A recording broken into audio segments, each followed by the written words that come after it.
On there. Oh, they need you all day, motherfucker.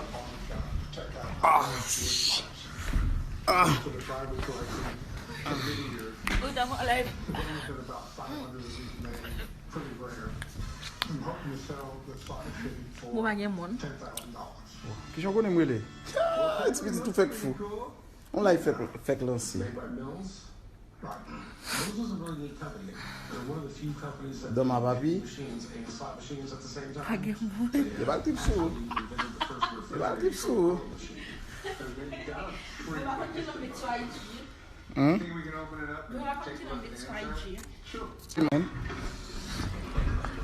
Mou bagay moun.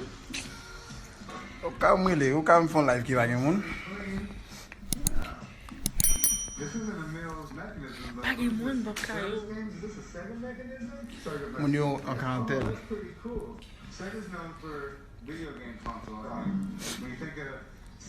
Oh, sa fe let, miz ami. Aya. May mi yo. Oh, sa ale nan fe. Dale, am fon live, am konekte li 168 man. Look. Bonjour. So, how much are you looking to get for it? Delet may babo. Di ba moun yo an bote delet may babo. Awa yon ko fweti. Okay. Things are kind of a dime cheap slot machines. And I got plenty of slot machines I could sell for less money. Oh shit. I could go to $2,500. Big ass. No, I'm not willing to sell it for that. All right, well, I appreciate you letting us I appreciate you coming out. So, Well, I know it's worth more than 2,500, so what I think I'll do with the slot machine now is sell it to someone else. The spinning dials, the flashing lights, the changing colors, the noise. When you walk into a casino, the slot machines are Bagay designed son? to grab your attention What the hell? to play. The slot machine is not a new phenomenon.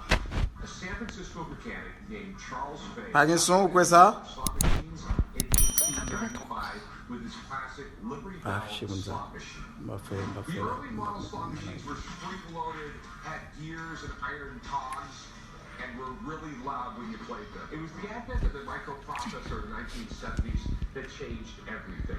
Suddenly, they were bigger, they were brighter. Big ass. The jackpots became astronomical.